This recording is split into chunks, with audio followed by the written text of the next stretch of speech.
La prière, c'est un mot qu'on entend souvent, mais qu'est-ce que ça signifie au fond?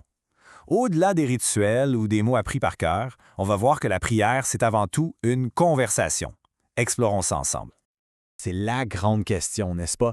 Dans notre monde où tout est si concret, si visible, comment on fait pour entrer en communication avec quelqu'un qu'on ne voit pas? C'est vraiment le défi au cœur de la prière et c'est ce qu'on va décortiquer aujourd'hui. Alors pour nous guider, voici notre plan de match. On va commencer par définir la prière comme une conversation. Ensuite, on verra qu'il y a de l'aide pour prier.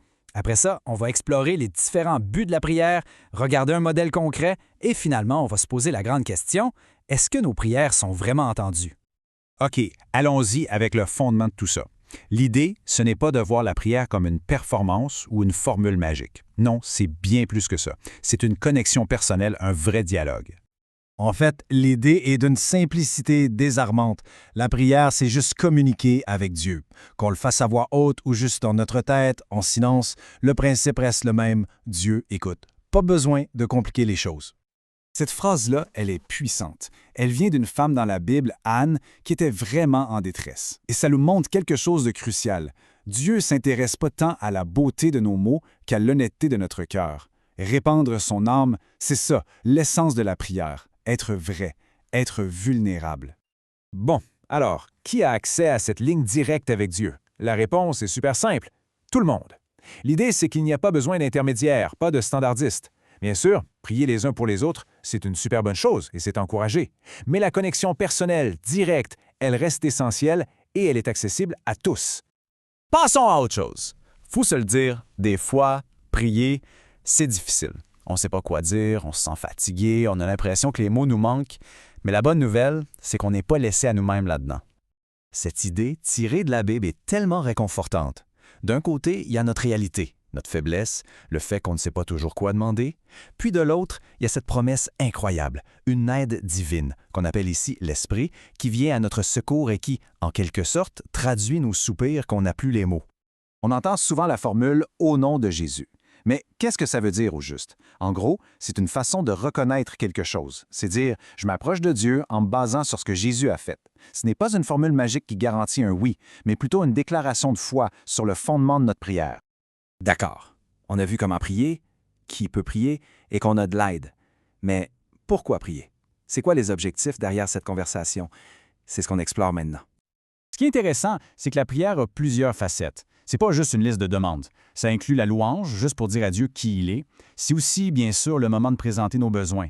C'est l'endroit pour demander pardon, pour confesser nos fautes. Et finalement, c'est un moyen super important pour grandir spirituellement, pour se rapprocher de lui. Cette promesse de Jésus, c'est une invitation à la confiance. Ça renforce l'idée qu'on peut s'approcher et présenter nos besoins avec assurance. Ce n'est pas de l'arrogance, mais c'est une confiance basée sur le caractère de celui qui écoute. C'est comme une porte grande ouverte. Pour rendre tout ça encore plus concret, Jésus a même donné un modèle. Ce n'est pas nécessairement des mots à répéter sans réfléchir, mais c'est plus comme une structure, un guide, pour nous aider à bâtir nos propres conversations avec Dieu. Si on décortique ce modèle, c'est super bien fait. Ça commence par la relation « Notre Père ». Ensuite, la priorité, la gloire de Dieu. Après ça, on aligne notre cœur sur sa volonté avant même de parler de nos propres besoins. C'est seulement ensuite que viennent nos demandes pour le quotidien, le pardon et la protection. C'est vraiment le guide complet qui touche à toutes les sphères de notre vie. Bon, on arrive maintenant à la question la plus délicate, celle qui peut nous faire douter le plus. Est-ce que ça donne vraiment quelque chose? Est-ce qu'il y a quelqu'un qui écoute de l'autre côté? Et si oui, pourquoi on n'a pas toujours ce qu'on demande? Posons la question directement, parce qu'elle est tout à fait légitime. Si on dit que la prière est une conversation, il faut bien qu'on parle de la réponse. Et sur ce point, la perspective biblique est nuancée. Alors voilà, le point central, c'est que la prière, ce n'est pas une machine distributrice. D'un côté, on est encouragé à prier avec confiance, surtout quand nos demandes sont alignées avec la volonté de Dieu. Mais de l'autre, il y a des choses qui peuvent, disons, brouiller la ligne, comme le péché qu'on ne confesse pas ou des demandes qui partent de mauvais désirs. Ce n'est pas que Dieu devient sourd, mais c'est que ces choses peuvent nuire à la communication. Et voici vraiment la clé pour comprendre tout ça. La certitude qu'on a, ce n'est pas d'obtenir exactement ce qu'on demande au moment où on le demande. La certitude, c'est que Dieu, dans son immense sagesse, répond toujours de la manière qui est ultimement la meilleure pour nous. Des fois, c'est oui, des fois, c'est non, des fois, c'est attends un peu, mais c'est toujours une réponse qui vient d'un amour et d'une vision beaucoup plus grande que la nôtre. Alors, qu'est-ce qu'on fait avec tout ça? Cette petite phrase résume l'idéal. L'idée, ce n'est pas de prier littéralement chaque seconde de la journée, ce serait épuisant. C'est plutôt de cultiver un état d'esprit, une attitude de conversation continue avec Dieu, d'intégrer ce dialogue dans le tissu de notre vie de tous les jours. En résumé, s'il y avait une chose à retenir, ce serait peut-être ça. La prière, ce n'est pas une tâche de plus à cocher sur notre liste de choses à faire. C'est le souffle vital de la relation avec Dieu.